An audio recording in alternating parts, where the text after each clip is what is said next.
and get out of the way. Okay. I will be in the back, I'll wave at the 5-minute point, because we do need to 5 stop. minutes to the hour? 5 minutes to the end, Okay, yeah. Yeah, I hope it, But I think, I would, if Right. it's anything like the last 2 days, I would anticipate that people will kind of come in right, it's very funny, when I usually don't do presentations because I'm a practicing artist, so my research is more in delivery and content. And the first time I ever did a presentation was at IVLA, and it was 6 minutes with chocolate, right? So Yeah, I get done yeah. in 6 minutes. The second one I did was 20 minutes. And I'm like, okay, I can do that. And then this one was an hour, so the progression has been very unexpected. But Okay, let me get out of your way and Okay. give you the floor. all right. Well, here's a person I don't know.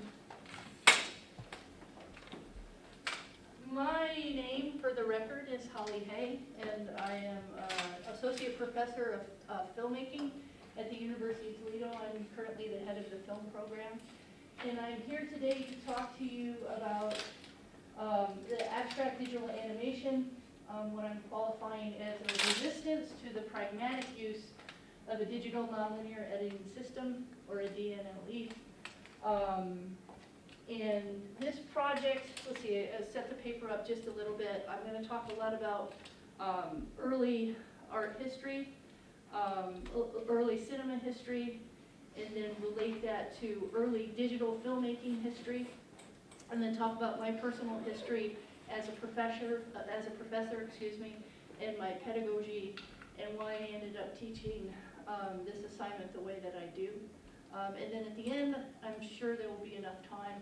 I can show three works by students at the University of Toledo, and one of the students is here today, Carolyn Sharkey. So anyway, I think I'll get started. I asked a few of my PhD friends when they present at conferences, do they read directly from their paper, or do they riff off of their paper? And they all said, I read. Because when they started to riff, they got behind a little bit or got off a little bit. So we'll see what happens. What is an abstract digital animation? Objectively speaking, it's a temporal experience created within digital sequencing that exploits or alters a pixel's innate qualities to generate abstract imagery. Inherently speaking, an abstract digital animation reshapes the objective world to connect the conscious mind to the subjective interpretation and what has been deemed the ultra-real. Born out of early avant-garde abstract film, abstract animation manually applies image-creating methods onto raw and fixed photographic emulsions. Such methods might include scratching, optically printing, in this case, and hand painting. Abstract imagery is defined as forms pulled from observed objects, pulling inner meanings out, going beyond the quest to represent what has already been presented.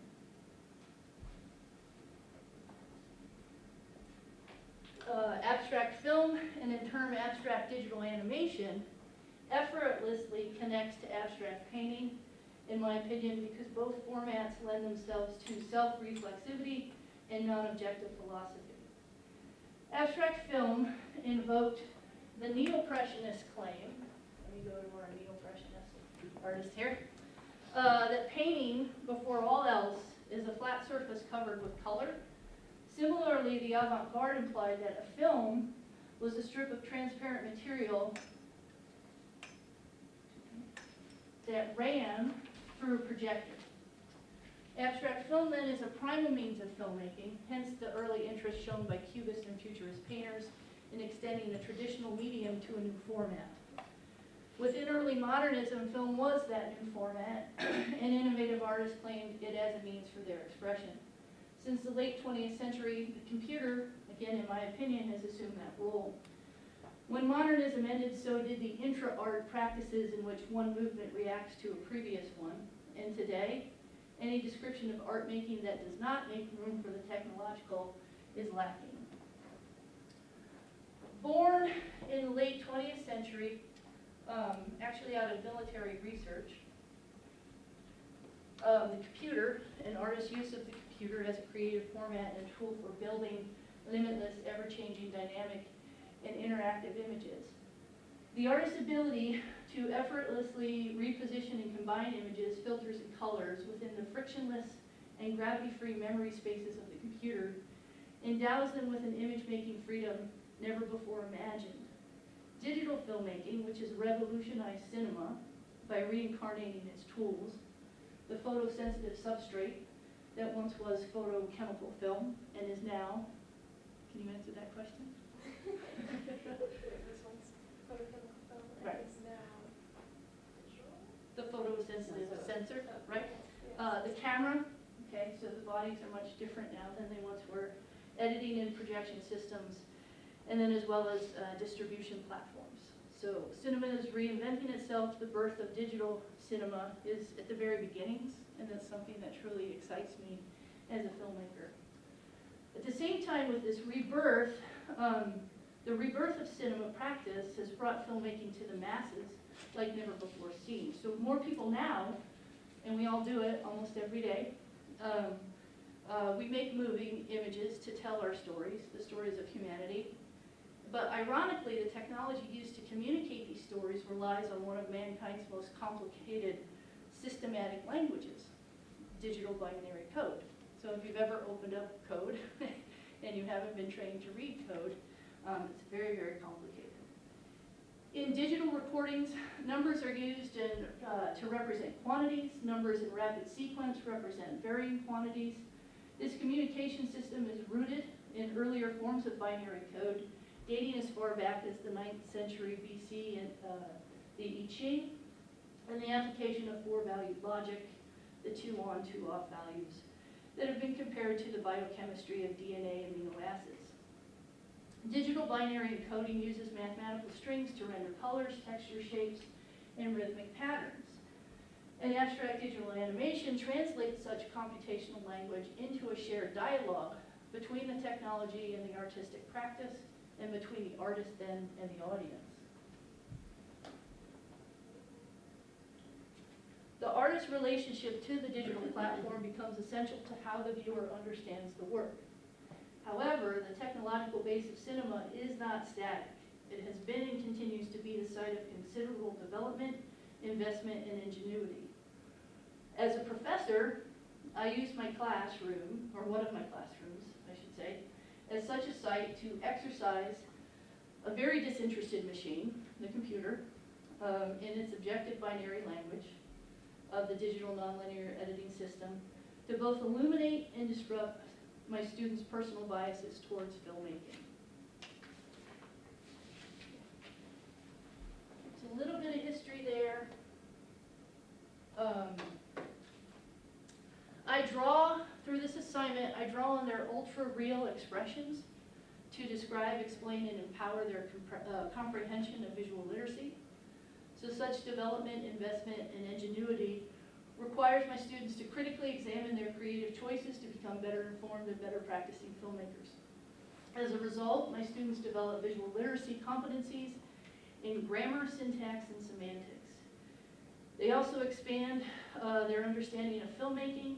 They recognize the relevance of art in their daily lives. And most importantly, they engage in a social learning that leads to an interconnected investment to each other. How am I doing? Doing all right? I should take a drink of water or tea. So the history of the project. The project began because of my need, essentially, to remain relevant as a filmmaker and as a teacher of filmmaking. Digital nonlinear editing systems first appeared on consumer desktops circa 1995, give or take. In 2001, I initially embraced the DNLE as a platform to cut celluloid film that had been digitized. The photographic motion picture film would be processed, and I used a consumer-grade transfer system, which was, we essentially projected it off the wall, and we videotaped it onto mini DV, and then we ingested that, and we worked with it. but my creative filmmaking practices and teaching prior to this time were dependent on conventional cinematic methodology. So I was shooting a lot of 16 millimeter film, a lot of Super 8 millimeter film, photochemical processing, tape splicing, a process called A/B rolling, which is a conforming process, and so on. So although this filmmaking knowledge is invaluable, and I still teach a lot of it today, such workflows were expensive, resources were difficult to acquire, and we're very, very quickly losing sustainability. It's quite frightening, actually, how fast it fell out of favor. So in the image on the left, if you don't know, we have this is actually a 35 millimeter flatbed, traditional tool for cutting film. And then on the right, you have something completely different, again, an abstract experience, where you have a DNLE interface. That's Final Cut Pro 1.5. That's the first version that I started on. So just the look of the interface has so changed completely. Really stripped down. It's very sexy now. In the early 2000s, Carolyn, when were you born? 1990 what? Three, okay. So you were about 7 when I started. Many of my students were relatively new to personal computers. Few of any of them owned one. None of them, I barely had any understanding, but none of them had any understanding of how a digital nonlinear editing system worked. It was a virtual experience based in an abstract exchange where moving a clip rather than physically moving a piece of film, okay, was not a concrete action, but a command, stored in volatile memory. So just volatile memory is kind of intimidating.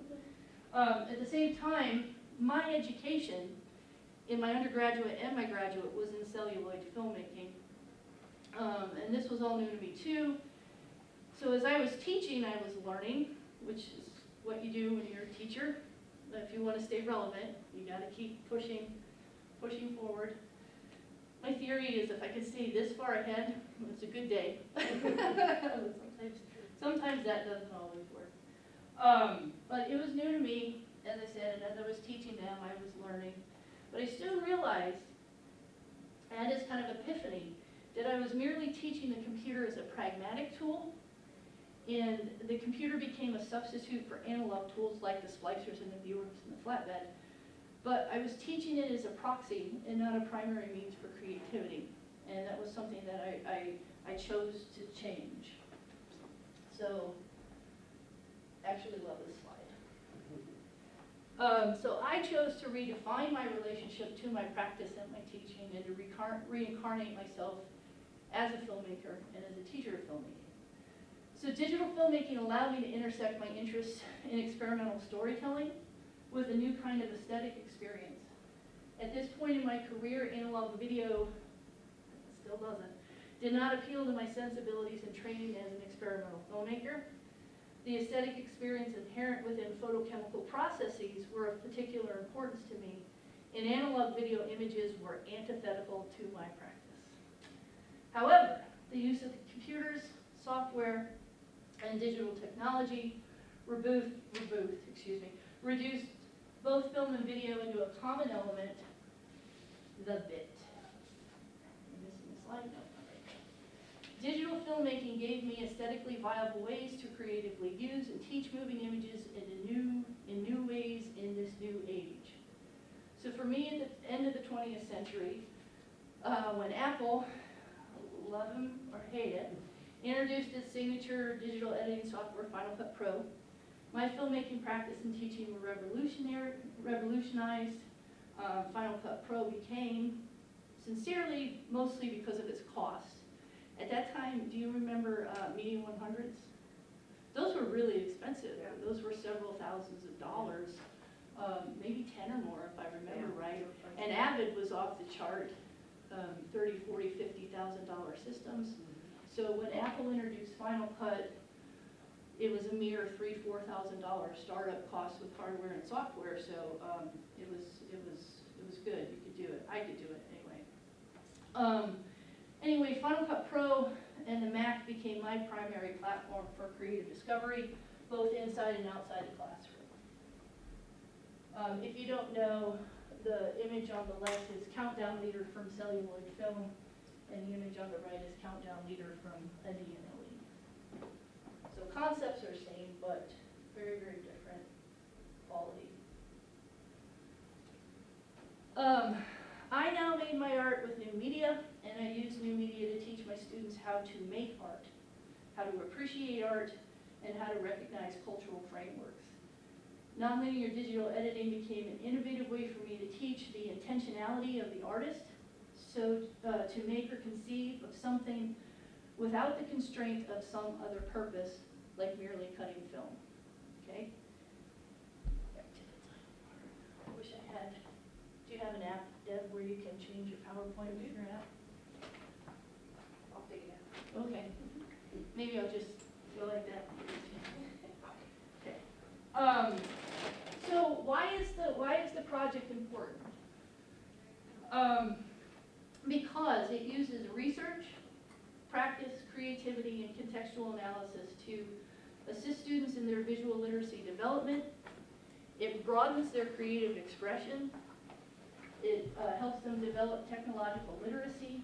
And again, it promotes communal investment for student success. Maybe Carolyn will give testimony at the end of my presentation regarding that.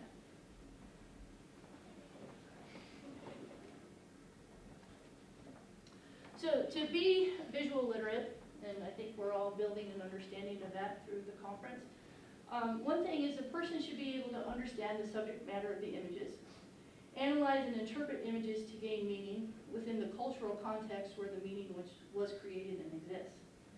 The abstract digital animation assignment begins not in front of a computer, but in front of a traditional work of art housed within the TMA, or Toledo Museum of Art. At the museum, students observe a single work of art, media of their choice, for at least 45 minutes. I don't think I had you do this exercise. He's not a scope museum. Did I have you observe for 45 minutes? No, I don't think he has. Okay, this is a new aspect of it. About every 10 minutes then I ask them during their observations to take notes about what they see, also what they feel, and what they think regarding the work. So this then leads them to contemplate looking versus seeing. From their notes they write 3 short observational evaluations. One is the ekphrastic poem that describes the essence of the work. The second is a formal analysis that investigates the elements of design and design principles within the work. And the third is the descriptive essay that requires vividly active language to connect the reader to the artwork in realistic ways. Holly, this won't work because that's not turned on correctly, so. Okay, thank you though. Okay, Carolyn, get ready. There you go. So they do these observations, they do research about the essays, and they put their observations into the research formats. They then use the writing methods from these short exercises to write a longer research paper on modern art and subjective experience. The paper intellectually prepares them to create abstract moving images based in subjective experience that use expressive images to leave impressions rather than description. So these moving images can be disconcerting and hard to understand. If these are moving pictures, what are they pictures of? I think I'm supposed to stay there. I can go there, that's okay. Students develop the research methods so they can locate and recognize images, ideas, and contexts that support their initial creative concepts. The pervasiveness of the images in the visual media does not necessarily mean that individuals are able to critically view, use, and produce visual content. Individuals must develop these essential skills in order to engage capably in a visually oriented society. Visual literacy empowers the individuals to participate fully in the visual culture. So coupling the research with the practice develops the artist scholar, who I'm a big fan of, a student who is both a literate image maker and a scholar who critically investigates the contextual meaning of the work.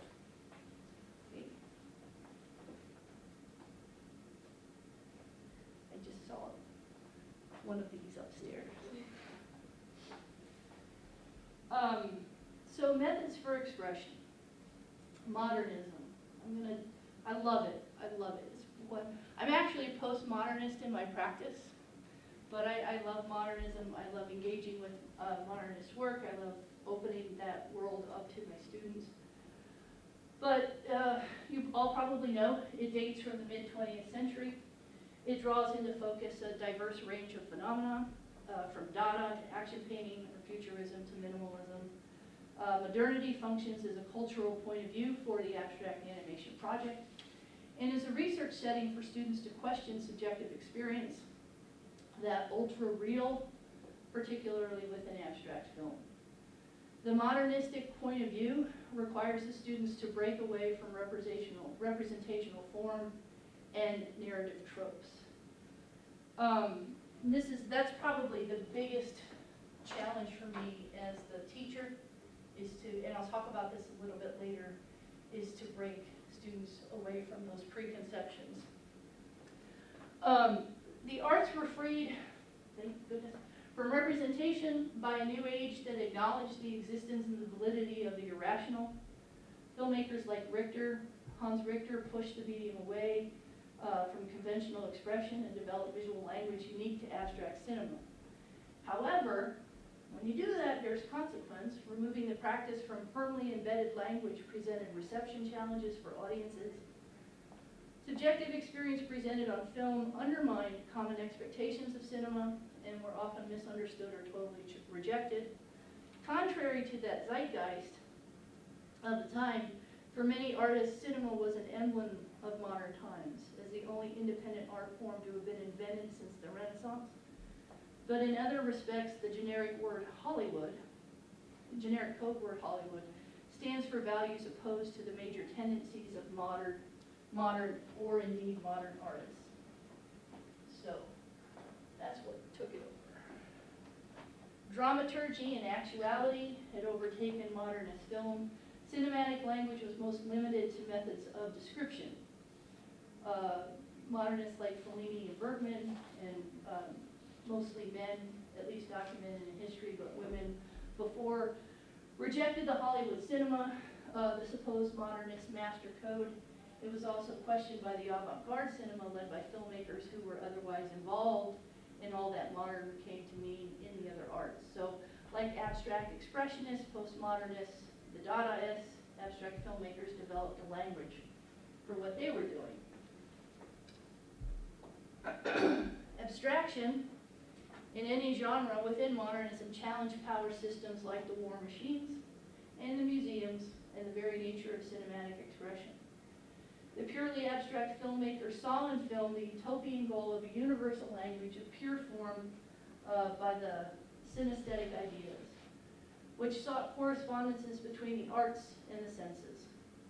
Like this challenge encountered by the early filmmakers, I purposefully posed a similar test to my students. I asked them to create a time-based language for cinematic experience that resonates with their audience's senses, but does not rely on dialogue or actors or conventional devices for creating that story experience. I asked them to use a digital framework and a modernist point of view to create their own cinematic language out of rhythm, movement, pacing, color, composition, texture, light, and sound. Creatively, students develop their moving images by either consciously stepping away from the realistic and the natural world, or by interrupting the representational world. As students take apart familiar forms and reconstruct shapes and patterns from their mind's eye, they open areas of their brains that may have not been previously awakened. They are granted a visual freedom, free from the limitations of representing objects which already exist. I'm sorry, I have to.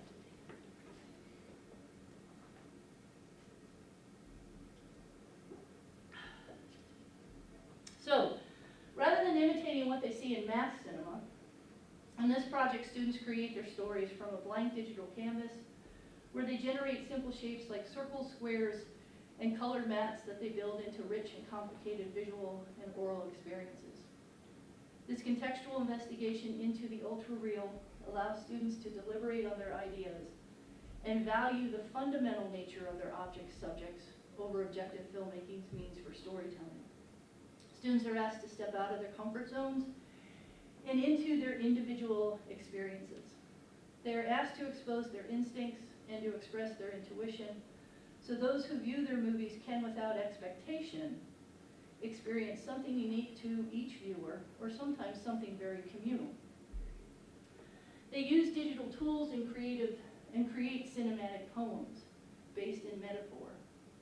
The fact that in cinema of poetry, elements of form prevail over elements of meaning, and it is they rather than the meaning which determine the composition. Abstract digital cinema requires both artist and audience to be active participants in the cinematic experience and combine their intellects and their senses to create the meaning. So now, it's so ironic, and I'll talk about the irony a little bit. Another goal or outcome of the project is that it's a great tool for teaching technological literacy, because the students become very invested in the technology. You have to if you're going to succeed at it. To achieve their projects, students author a computer-generated two-dimensional abstract digital animation using Final Cut Pro. The software, if you don't know, is designed to edit live-action video primarily. Mostly narrative and documentary stories are cut with it. It's not specifically designed for digital motion graphics and compositing, however it can be used to do this. Typical user tutorials, that right there, classes and lectures for the software rely on these kind of step-by-step workflows that show the how-tos of editing commands, but exclude creative investigation into the conceptual, contextual, and artistic reasons for commanding the software. This standard practice offered by software companies is expensive and deficient in this examination of design and aesthetics. Teaching only the how-tos of the software delays the student's artistic achievement with the technology, which is the most sophisticated form of the embodiment of intellect. Hi. It's okay, come on. The irony, I'll just expand a little bit. I'm an Apple certified trainer, and there's only about 300 people in the United States and maybe globally that are trained to train users of the software. And when you go to the training classes, you have to use these training manuals, which are they suck the soul right out of you. So I really avoid using these types of manuals in class. But there are some reasons to use them. There are some opportunities where they can come in very handy as well. So I won't completely bash them. They've been important to, again, my career in staying relevant. Where am I here? Simultaneously, the Abstract Digital Animation Project develops technical mastery of complicated software and how to use the DNLE as an artistic tool by exceeding the intention of the tool and the standard methods for using the technology.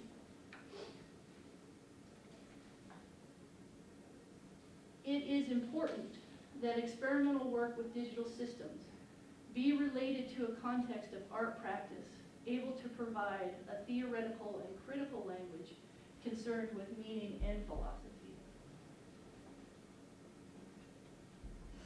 So, why use a DNLE, digital nonlinear editing system, to make an abstract digital animation and not graphic software designed for such work?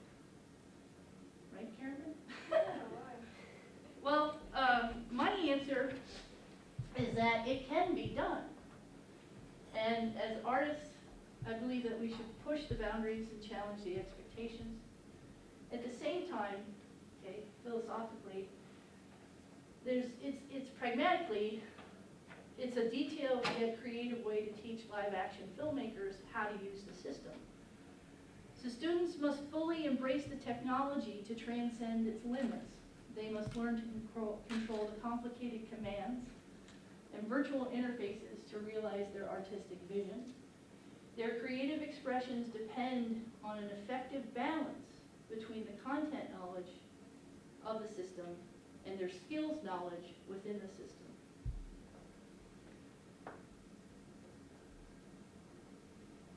If you don't know what it means nothing. If you know what it means everything, right? Media management and metadata comprehension must be equally understood with design techniques and animation timing. Both areas of practice take hundreds of hours to master, just like artists who use traditional media. Students develop strategies that preserve quality and quicken their workflows. They develop keen awareness of their tools to move productively and efficiently through their project. At the same time that effectiveness and proficiency are strived for, the projects that crash the system and push the hardware and the software beyond optimum efficiency tend to produce unexpected and innovative results. And you are living example.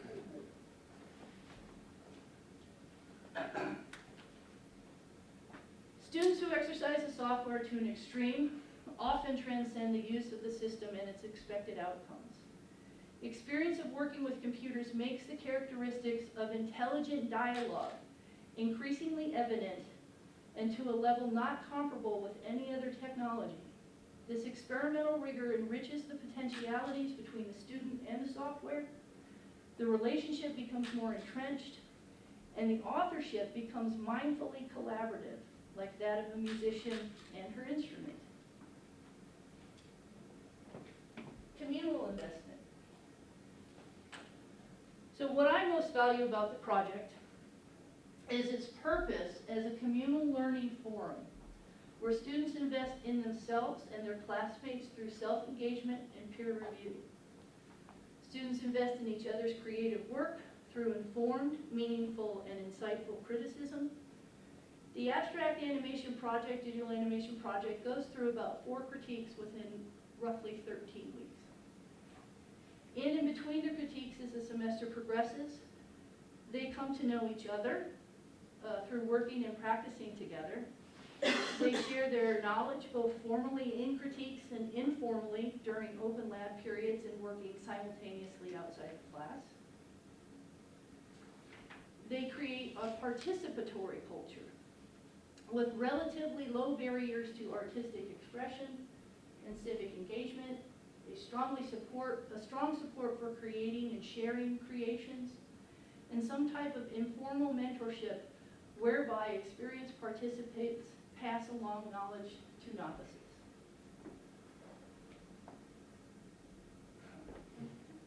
But before each critique, students contextualize their work by presenting an artist statement that considers the formal, conceptual, and contextual concerns within their digital exploration. So it's not enough just to use the computer. The assignment mandates that the student filmmaker give deep consideration to the choices that remain on the screen.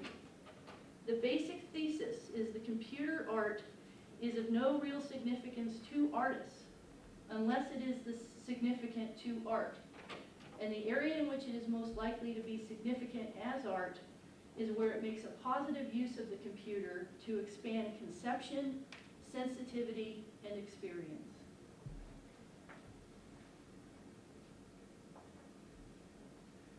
Such growth for the student arrives when he or she overcomes their limited potentialities regarding filmmaking itself.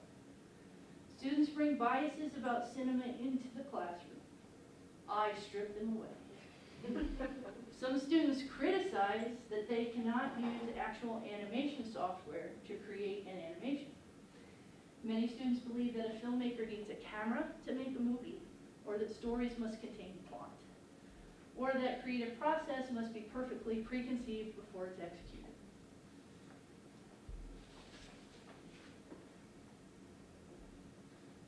The abstract digital animation assignment exposes those predispositions, and it compels a reconstruction of a student's understanding towards cinema and creative practice.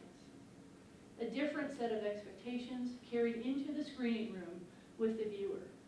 An openness to experience and a willingness to implement the abstract domain of our visual language. For the artist, this dialogue takes place in the space between the technical limits, the habits of the application, and the attempt to break those constraints in the exploration of potentialities. As students intelligently communicate with digital nonlinear editing systems, they discover essential and critical approaches to language and expression, and they innovatively use technology so the artist's creation is allowed to unfold, to morph and mutate, to transcend, and to allow the spectator access to this vision.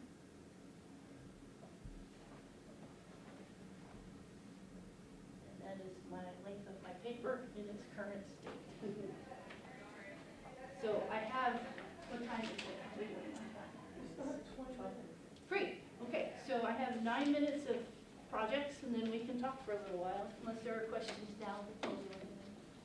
Show them first. Show them first, okay.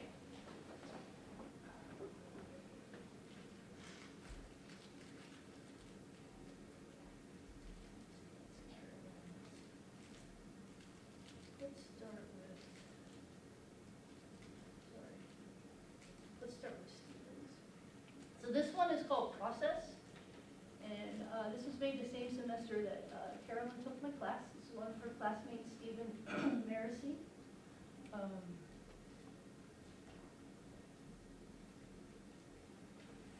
And I think sound is good on this. This Stephen's sound design is pretty much all low end, so I may have to turn it up a little bit.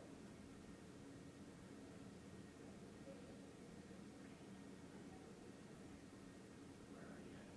There you go. Where's my control? Sorry. It's a really sad thing to see the Mac user On a PC.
still have 12 minutes. Okay. Still lots of time.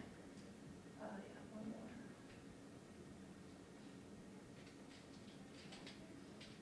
Right clicking. So bad on CC. So, I feel your pain. I get lost on it. So this is by Noah York.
He gave me a cut-off version of it.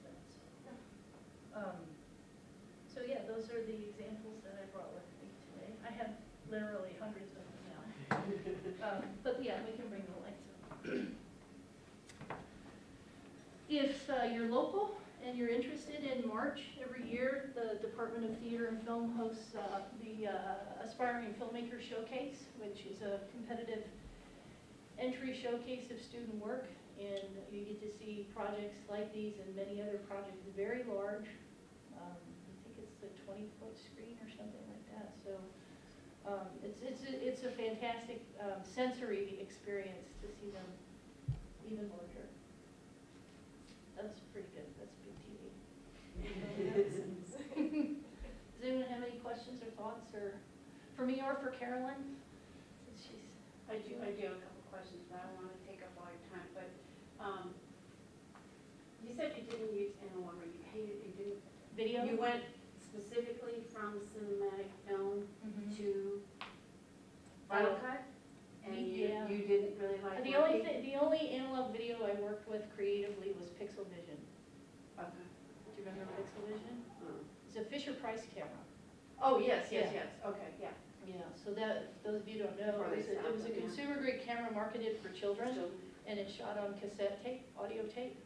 And you could only interface with your display via the camera, so you had to connect to the display from the camera, or transfer the cassette tape onto VHS tape, and we would do tape-to-tape cutting. But yeah, I never worked with large format analog video, okay, where the aesthetic quality was rich enough and interesting enough for me to engage with. The pixel vision was very pixely, very blocky, very high contrast. So it had almost like a low-grade Super 8 quality look to it.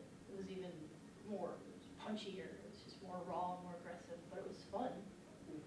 Yeah, and had a really fun plastic lens, and you could do macro photography with it. And so the world just looked very interesting and very subjective through that camera. Yeah. So it's sort of like using a Diana for Yeah. still. Mhm. Yeah, absolutely. But even more raw. I don't want to say rawer. I don't know if that's a word. Yeah. But even just more. So you never had to tote around a 3/4 inch? No, yeah. Should have had that. It was such a wonderful experience. No, that was Oh my just. God. Yeah, not something that interested in me. I came out of photography, I have a BFA in photography, and I should have and I didn't. I should have minored in printmaking because I was very engaged with etching. And I was engaged with viscosity etching, so I was making abstract plates. I was putting on grounds in different densities on the plate, and then I just let them in the acid for days. And so it would start to deteriorate, and you get these really amazing abstract textures. And then I would viscosity print off of those, and I would have multiple layers of inks at different viscosity or different densities, so there'd be like a really beautiful blending that would happen between. So to me, that had the quality of working with photography, an emulsion kind of expression to it because of the decomposition of the plate and the quality of the inks. My question for you, Karen. So you're sitting over here nodding when Holly said, breaking down those preconceived notions about what filmmaking was and all that sort of thing. And I'm getting from what Holly said and what you're shaking your head on, is that they didn't at first understand why you would use Final Cut Pro in order to create this animation. Absolutely. Correct. Many of them don't. Yeah. So what application did you think would work better, or did you think was one that would be more appropriate than, in your mind, I mean, I have friends who are majors in graphic arts, motion graphics and everything in other places, and they talked about using Maya and, even Motion or Premiere. After Effects? Yeah, After Effects. not After Premiere, Effects, After yeah. Effects, sorry. Yeah. So, we all kind of came into it wondering, well, why on earth are we using Final Cut Pro to do this? This is a video class. And Which again, there's a problem there with language. Yeah. Because video is dead in my mind. yeah.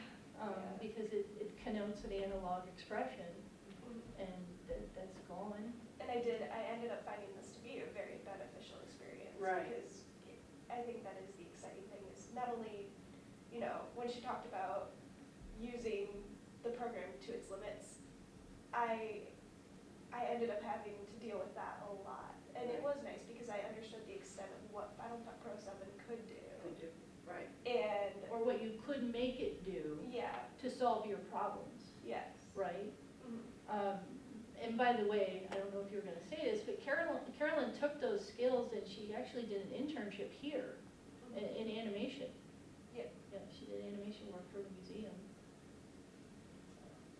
Yeah, it was, because it was one of the, I was able to actually use the stuff that I learned in Final Cut Pro 7 and move it over to Motion. Right. Oh, absolutely. Yeah. Absolutely, yeah. The So- concepts are the same, and for me, Right. unless you get into 3D animation, which the concepts are still the same, they just become more complicated. The You have workflows other become, access. yeah, and lots more views to pay attention to, but the concepts are the same, and so.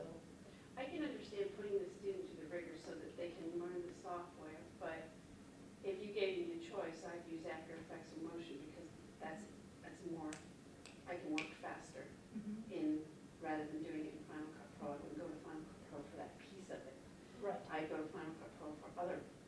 of it, and I find that really intriguing, actually, because it isn't the place that, you know, you still retain some boxes and some places and things like that, edges and things that are, but it's kind of interesting that it does that, those sorts of things, so.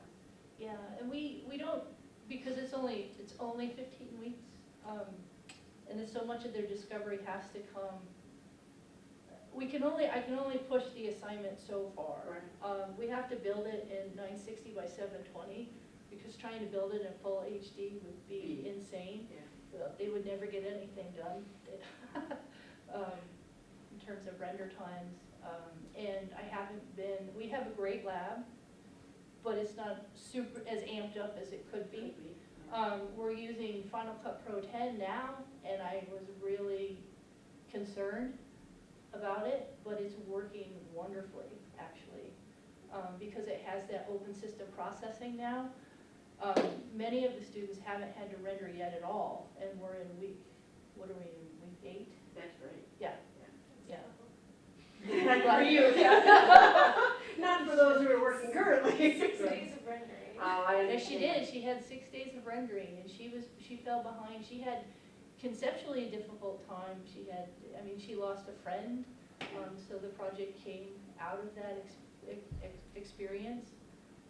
So in terms of concept technique and where, the mind's eye and the inner being, you nailed it. So Carolyn, did you create all elements in Final Cut? Yes. Oh, yes. Well, the sound, Yeah, is another, at this point was Soundtrack Pro. Sound. But all, But all visual. Mhm. And that's something I'm a big stickler about, so I really like to keep an even playing field. So I have a student this, and I wish I could do this in Photoshop, right? And I'm like, you have the skills in Photoshop, translate those over. Your classmates don't, so if I allow you to work there, it's not a level playing field anymore. So it's really a matter of, I'm a believer, especially in intro-level courses, of kind of, very specific parameters, because I think that opens creativity. Taking you out of your comfort zones opens your creative essence, I think. Limitations can work, but, I started my practice before you did. And so we used to use a program called Astound, which is similar to a PowerPoint, but not really, and also similar to what used to be Director. Okay. So Oh, I it's forgot about interactively Directors, based, yeah. okay? And, but it was not as sophisticated as Director, and sometimes those limitations, giving a student a certain set of limitations and creativity becomes stronger, because that limitation forces you to become creative with the tool. Absolutely. And that is what Astound did over Director. Director, you could code it and it would do, just about anything you wanted it to do. But the other application did not do so. And I still have those pieces from students, because there's something about them that's unique, because Right. they really push the limits. And I think that's a really good learning experience about the visual and the way that it translates through the technology. Well, we have to stop. Yeah, Oh, unfortunately, it's a great conversation. I'm hesitant to stop you, but I would encourage you, lunch starts in 10 minutes, so I encourage you to go together and continue your conversation over Well, lunch. thank you all for coming. Good.